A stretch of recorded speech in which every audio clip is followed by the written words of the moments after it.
the language learning community, it is a community on campus that people can access. Come to tutoring sessions because you might meet people who will be your friends or get inspired to be more involved with an amazing community on campus. When I was taking Spanish my sophomore spring, if I'd attended like a tutoring session, whether I thought that was something I needed or not, I would have known sooner people that I actually want to get to know, and I think that would have both motivated me in class, but also kind of outside of it. You're listening to Speaking of Language, a podcast recorded at the Language Resource Center at Cornell University. Each week, we explore a topic related to language pedagogy and language acquisition. This week on Speaking of Language, Cornell students Colette Bu, Cameron Howland, and Cody Paul share their experiences as language tutors and conversation hour leaders, and discuss the many other ways that their language skills enrich their lives. Welcome to a new episode of Speaking of Language. I'm Angelica Kramer, the director of the Language Resource Center at Cornell University. And I'm Sam Lupowitz, the LRC's media manager. Today, we have 3 current Cornell students in the studio with us who are involved in our language tutoring and conversation hour initiatives. We will hear all about these important resources and why everyone should join in on the fun. Welcome to Speaking of Language, Colette, Cameron, and Cody. Hello, thank you for having us today. Hey, it's fun to be here. Great to be here. Thanks so much. Well, guys, thank you so much for joining us today. To get us started, can each of you please briefly introduce yourself, what you are studying at Cornell, and what your background with languages looks like? Colette, why don't you get us started? So hi, I'm Colette. I'm a junior here at Cornell studying English and Arts and Sciences. And my minors are in business and Spanish, and my hometown is New Orleans, so I had very fortunate experience to grow up with languages.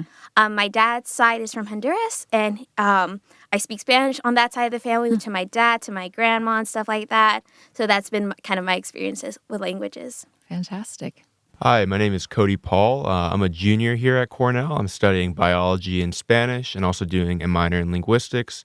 At the LRC, I host conversation hours in English, Spanish, and Japanese.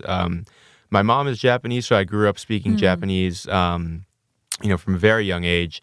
And then Spanish, I began taking that in middle school, and ever since then, I really fell in love with learning the language, and that really inspired me to pursue a major here. Awesome. Hello, everyone. My name is Cameron, and I'm a senior, actually my last semester here. Boo! I know. What she means to say is congratulations, but sometimes it gets a little fuzzier Yes, on yes, that. No, that's totally fair. It really flew by. And I guess appropriately, I'm a pretty new language learner, so I really started learning Italian, which I'm the tutor for on campus here. Just, I think, 2 years ago after my sophomore year of college. And that was in preparation to go abroad, but really something that I fell in love with. And so now I've, run conversation hours, and I'm lucky I get to do kind of more in a formal sense now, helping students with their coursework and such. But that's basically my extent with language. I speak a little bit of Spanish, but I'm not going to have Cody test me on that. Well, terrific. So happy that you all could join us. So, Colette and Cam, how did you end up working as language tutors, and what happens during a tutoring session?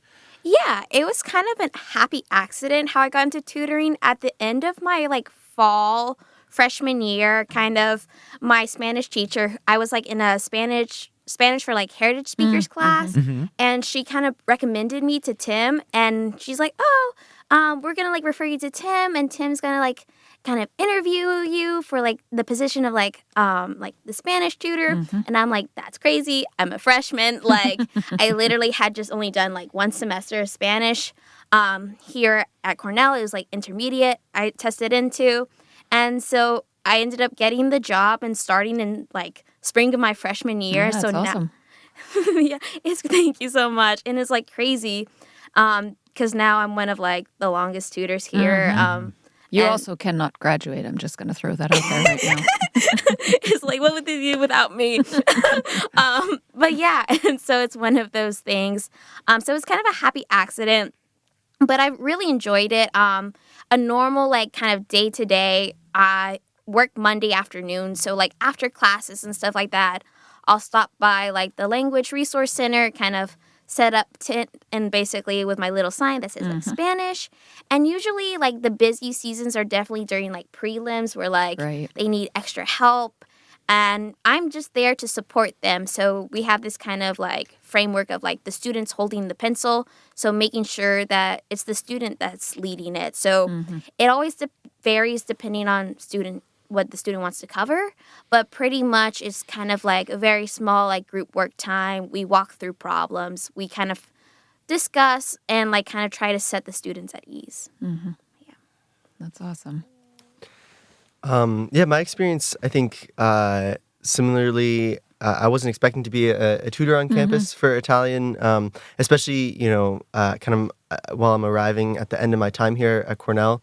But I got super lucky. I knew the previous Italian tutor, Gray Fuller, and he is living it up in Italy right now. He's wonderful. abroad for the semester. So it was a great opportunity for me to kind of take over just for this semester, and I feel super lucky. It's still very new to me, so I've only had one session, and given that it's the beginning of the semester, no one showed up. Yet. Unfortunately, yes, yet. But I'm excited. I think once I'm able to go to some classes, engage with some of the students, there's definitely like a desire for tutoring in the language, and you see that especially in like the conversation hours, which I always got a lot of students at. So I'm excited to try and channel that and encourage people to come, even if it's to get help with schoolwork. It can also be a chance to just practice speaking the language and learning to like have fun with that space and not always like, I need to get this grade. Yeah, that's great. And Colette, you just mentioned Tim. He is one of the assistant directors of the Learning Strategies Center, who we collaborate with for language tutoring specifically. So for both of you, what does it mean to you to be a tutor, and why are tutoring services important? I think what it means to be a tutor, it's like you're still a student in and of yourself. Like you're still learning with the student. And like for me, like there's concepts that like when I was a Spanish student that I was like, what is this? Like por versus para. Like it's one of those things that even now I'm still like relearning it with the students. And I think it's not necessarily like just like kind of a leadership role. It's also just being like you're a peer with them. You're learning with them. You're supporting them. It's a very supportive role.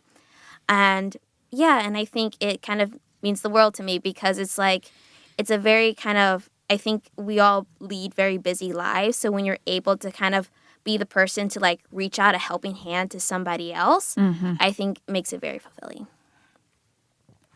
Yeah, I don't know that I even really have anything to add. I think that's a great way to put it. I'm definitely still figuring it out. But it's about really engaging kind of on that level of we're pretty similar, whether it's like through the conversation hours or during a tutoring session.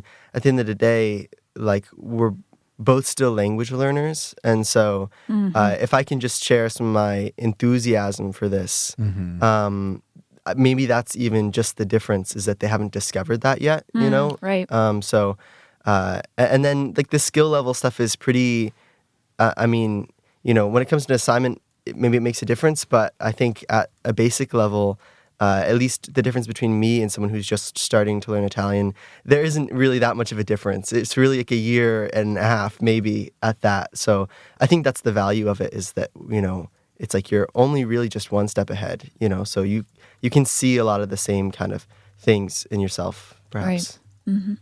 Do you have, either of you, any advice for either students who are going to tutoring or for new language tutors, other language tutors?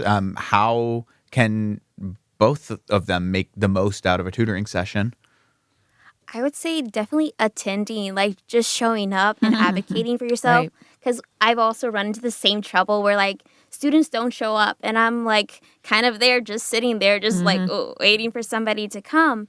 And I think that's the best thing that students can do is just be an advocate for themselves and say, hey, like if I'm uncomfortable kind of like learning this concept and stuff like that.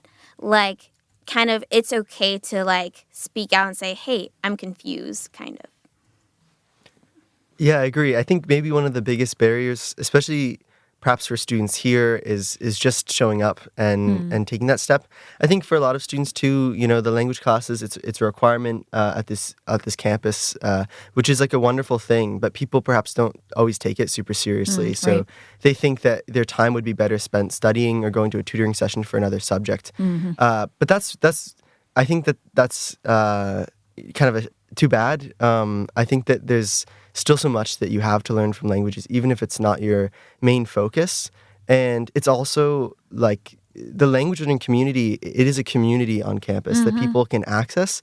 And so that's also part of it too. It's like, come to tutoring sessions because you might meet people who will be your friends or kind of get inspired to be more involved with what is really like an amazing community on campus. And that's something that, as someone who kind of came to this late, I wish I had known earlier because, when I was taking Spanish my, sophomore spring, if I had attended like a tutoring session, whether I thought that was something I needed or not, I would have known sooner that the LRC and the people who work here are like people that I actually want to get to know. And I think that would have both motivated me in class, but also kind of outside of it.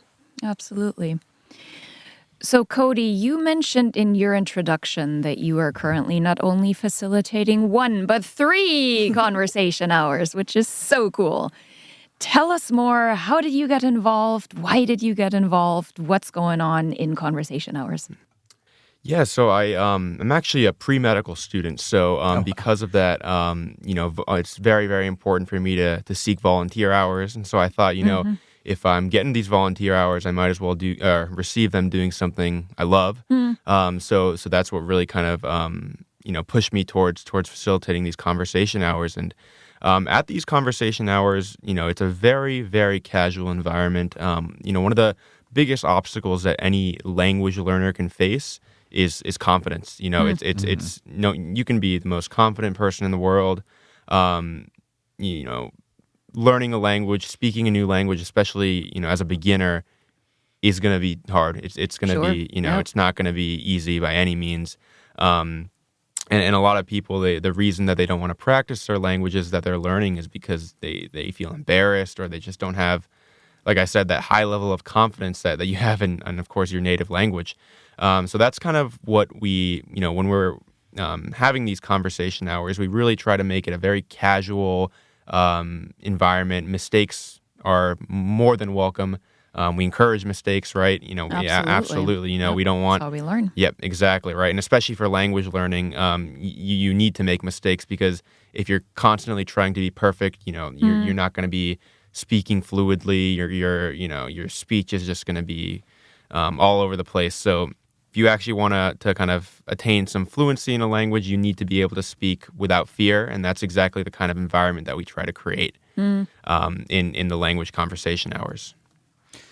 So to sort of dive into that a little bit more, when you have speakers of different levels of fluency in any of the languages, do you find that often they fall into a rhythm and that conversing together happens more naturally, or do you have strategies to help the group gel when there are folks who have different levels of fluency? Yeah, absolutely. So for all of my conversation hours, there's always going to be a little bit of a skill gap. And one thing that I actually always invite the people who are attending to do is if maybe a speaker who's at a little bit of a lower level in the language, in their language learning journey, doesn't maybe understand something that I said or that a fellow student said, what I encourage students to do is that I encourage the higher level students to kind of explain, what we just talked about to the lower level students, because that really kind of encouraged them to practice and think critically. And it also, of course, helps the students who didn't understand kind of understand what they missed. So that's one strategy that I like to use to kind of incorporate speakers of different levels in their language skills. And yeah, besides that, I mean, I try to speak. I try to kind of include everybody and make everyone or have feel like they can participate no matter what language level they're at. And that's another thing I really want to emphasize is that for all these language conversation hours, doesn't matter if you're a complete beginner or if you're near fluent or are fluent. We've actually, at a couple of my Japanese conversation hours, I've had some students from Japan come just to kind of check it out. Yeah. There is always something to learn. There's always something to take away. So don't have, to anyone listening to this, don't have any fear if you don't feel like you're a good enough speaker. That's not the case at all. We all have to start somewhere. Yeah, absolutely. And you already alluded to that just now, but can you articulate a little bit more? What value do you find in the conversation hours that is different from a formal class setting? Yeah. So the first things first, like I mentioned, right? It's a lot. You're not receiving a grade. I'm not giving anybody homework, obviously, right? It's a very casual environment where we talk about, fun things, usually just things that happen in our day, fun, interesting things that we found. A lot of the time, in Japanese conversation hours, for example, I love talking about food, right? It's usually more fun topics, and we love talking about Japanese culture. Why. If anyone's visited Japan recently, I talk about my experiences visiting Japan. All of these things are things that, if you're at a language conversation hour, usually you're interested in the culture of, behind that language. So it's often, very easy to stay motivated, I think, because at least I like to think all the conversations are pretty fun, pretty, energetic, but also pretty low stress. Well, and I think this goes back to, Cam, what you were saying about community, right? So where do the three of you see the difference between like formal classes, conversation hours, tutoring, and then, of course, we also have the language expansion program that offers language corners every Friday. How would you describe that difference between all those different types of language learning or language exposure opportunities? I have my view on that, but I'm interested in hearing what you guys think. Yeah, I think from my experience, I've taken language classes here, both kind of the beginning and then now I'm in Italian 4, which is more students who choose to stay with it. And then also having been part of conversation hours and then now the tutoring community, I think there is definitely overlap between those, but they all serve slightly different parts of they can serve slightly different parts of the Cornell campus. So like Cody said, we were talking earlier, and you mentioned that some of the conversation hours you get more like upper level students who are either doing a master's or something like that, as well as undergrads, and people from the community too. Right. I've had conversation hours where we've had folks from the community, even people who've driven into Ithaca in order to have an opportunity to practice their Italian, which is really, really cool. Getting to see someone who is retired and wants a chance to practice, kind of a second or third language, and then, an undergrad who's getting prepared to go to Italy for a semester.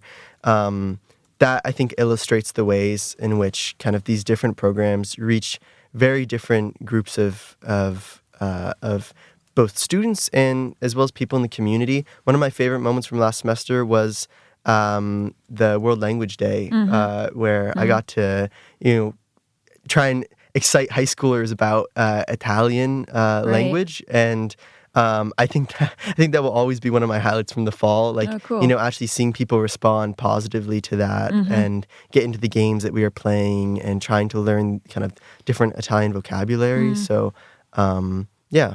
Yeah, absolutely. I think all of us can definitely agree there's a very strong sense of community here in the LRC, and also how diverse it is. By no means are, at least for language conversation hours, are they restricted to, Cornell undergrads. We have a very, very wide range of learners who come. For example, in addition to undergrads, we have many graduate students. We have retired professors who recently come. We have, current professors. We have students from Ithaca High School. And like Cam was saying, the people from, not just Ithaca, but even, nearby, who drive to practice and have the chance to learn this language, and it's by no means just restricted to one group of people.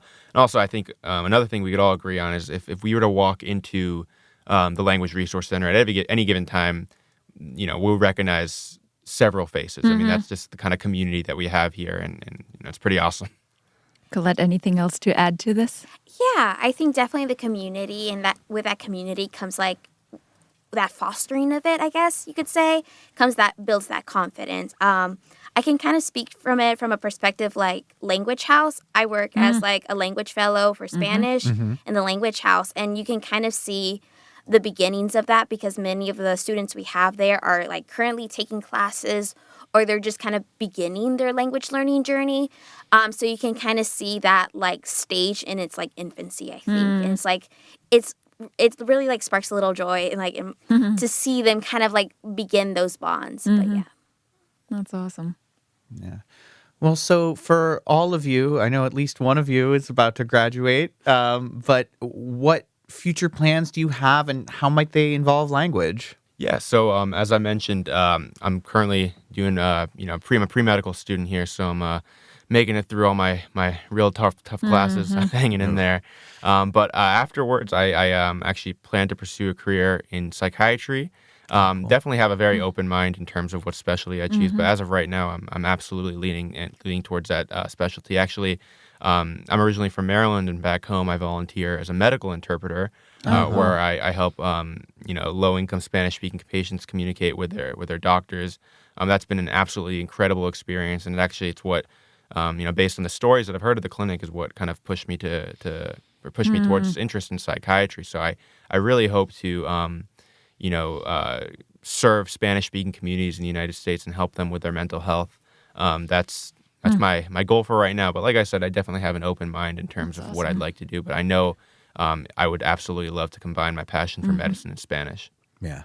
Yeah, that's awesome, Cody. I'm still figuring it out. I've been super lucky, I think, throughout my undergrad to really try and leverage the language learning that I've done, outside of just my classes. And so, last spring when I was abroad in Rome studying in Italy, I study city planning, and so we were doing, these kind of city planning adjacent projects, and I got to do a lot of, interviewing with people kind of in this one neighborhood that we were studying in Italian, which was super special to not, we had wonderful TAs who were ready to do a lot of, translating and such, but to be able to kind of understand the first time someone says something, what they mean, and then I did like a public presentation in Italian for a couple hours. Wow. People kept asking a lot of questions, so that was pretty exhausting. But that was like I think the highlight of the semester for me. And then just this last summer, I was working on a project in Ecuador, and similarly,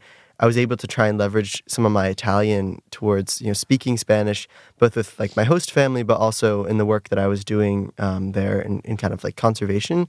And I had a joke. Most people I talked to, they could tell this already, but I said that I speak Italiano. It's a mix of the two, and I definitely slip up and use Italian words here and there. But by the end, maybe a little less, hopefully.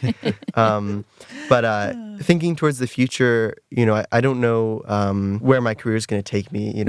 I hope to land kind of in the U.S., but that all that international experience is still super important to me. And so whether, I end up doing some sort of work later on in Italy or, in a Spanish-speaking country, or just even, after the tutoring experience, I would love to tutor Italian, after I graduate, for free, even if a school needs someone, just because I think it's important to like keep up that language, but also to share that with others. So. So like my kind of future plans, I hope to like apply to law school and kind of have a career as a lawyer. I think it kind of connected for me in this over like the past summer. I like interned at the public defender's office. Oh, wow. And we basically had to like mark down if we spoke any other languages, and I like spoke Spanish. And what ended up happening to me, they like paired me with a bilingual investigator. And so when we would go out in the field, some of our clients and witnesses would speak Spanish, and so I really had the opportunity to connect in a different language, kind of, and especially since it's their native language, is like the practice of empathy was involved there, I guess you could say. And so realizing now as I'm like getting ready to apply to law school and stuff like that, I'm very much interested in like antitrust and like business transactions and stuff like that. And with that, you get a whole diverse set of clients who come from like all around the world, and being able to speak their native language or being able to speak just another language kind of adds a connection that you might not just get from like speaking a very standard like global language like English. Right. We are so fortunate to have amazing students like the three of you and all the other conversation hour facilitators and tutors. You guys give me hope for the future. For sure. Yeah. No pressure. No. But you're all doing really beautiful, important things, and we're grateful for it. Absolutely. Yeah.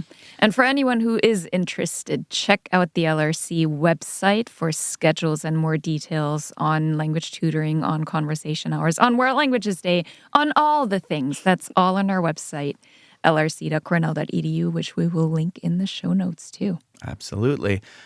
So this has been wonderful getting to chat with the three of you. But before we sign off, we'd like to ask each of you for a word in a language you love, are learning, maybe want to learn, that makes you feel inspired. What's that word for each of you? Do we get to explain why? Oh, please do. Oh, okay, good. Yeah, this one's easy for me. It's a word I probably use all the time in Japanese. It's daijoubu, and that kind of translates roughly to it's all good. Everything's okay, you know. No worries. That it's a little bit difficult to translate, but if you look at my text chats with my mom in Japanese, it's probably like 50% of the chats are daijoubu. Nice.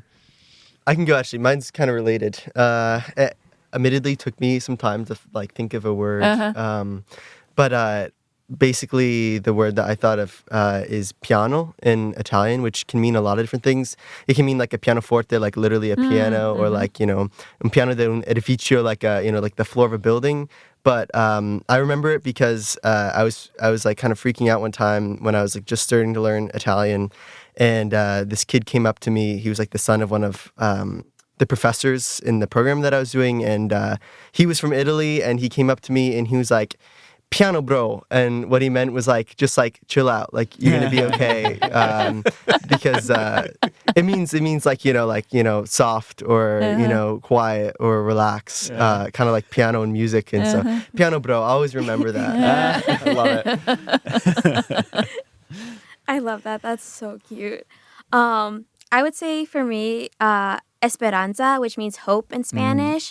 I think, especially like right now, we live in very busy times, very kind of like everyone has something to do, and just kind of having a space for a moment to kind of like hope towards the future, I think is really important to have.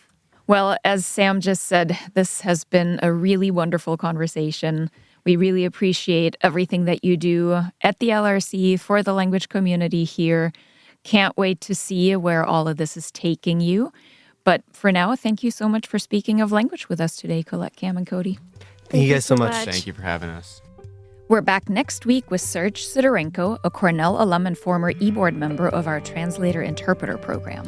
We'll talk about the importance of multilingualism and cultural sensibility, and why both are essential in our personal lives and our professional worlds. Until then, Auf Wiederhören! The Language Resource Center is located on the ground floor of Stimson Hall on Cornell's main campus in Ithaca, New York.